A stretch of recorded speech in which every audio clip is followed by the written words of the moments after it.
kulit, terus bisa penuaan dini, dan juga bisa sampai ke kanker kulit. Hai guys, perkenalkan saya Feby Anggi Lestari dan saya Rismayanti.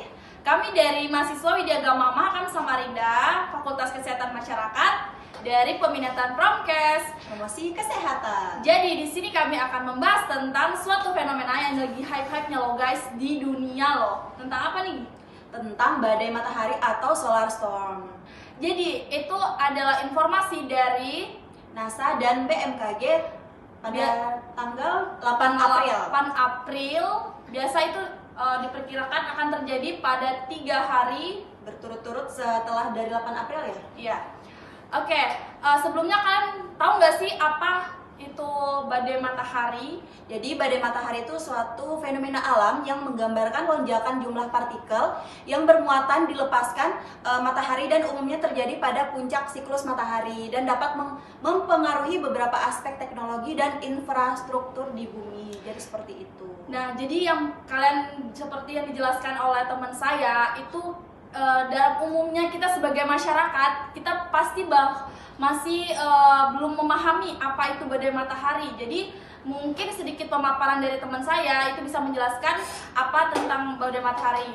Jadi badai matahari itu bisa berdampak pada positif dan sisi negatifnya. Nah, jadi untuk negatifnya itu biasa terjadi akibat radiasi ultraviolet. Nah, contohnya itu bisa seperti kebakaran kulit, terus bisa penuaan dini, dan juga bisa sampai ke kanker kulit. Nah, yang kedua itu biasa menjadi masalah di negatifnya itu gangguan mental. Nah, gangguan mental itu kenapa? Biasanya cahaya matahari itu bisa berdampak pada gangguan mental kita.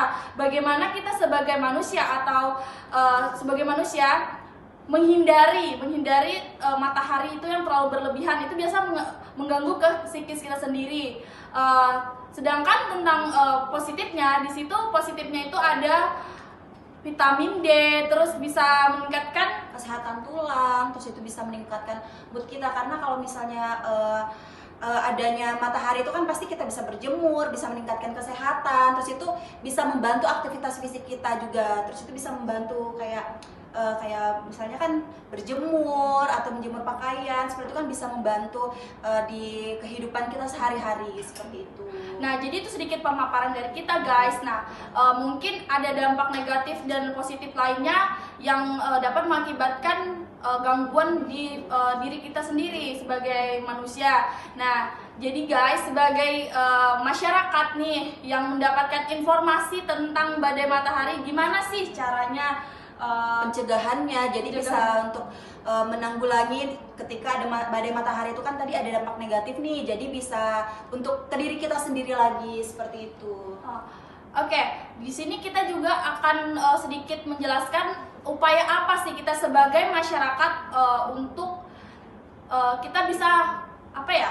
Menanggulangi kan? Ya, seperti pencegahannya tersendiri bagi sebelumnya kita dapat informasi nih dari BMKG dan dari NASA. Terus kita juga dapat informasi dari beberapa teknologi seperti media sosial, Instagram, TikTok dan lain-lainnya, dan berita-berita di TV mengatakan bagaimana kita bisa mencegah dengan diri kita agar tidak terkena dampak negatif yang berlebihan dari badai matahari ini. Ya, gimana kita bisa menerima informasi dari beberapa yang telah dijelaskan oleh media sosial itu. Jadi bisa untuk kayak dari yang informasi yang kita dapatkan, jadi bisa kita lebih berhati-hati, jadi bisa lebih ketika ada badai matahari kita bisa lebih kayak mencegah agar tidak terjadi dampak negatifnya itu ke diri kita sendiri seperti itu. Baik, ini sedikit informasi dari kami, semoga bermanfaat untuk teman-teman semua. Sebelumnya kami pamit undur diri, saya Rismayanti dan saya Feby Anggi Lestari mengucapkan Selamat Hari Raya Idul Fitri, minal aizin wal faizin, mohon maaf lahir dan batin. Dadah.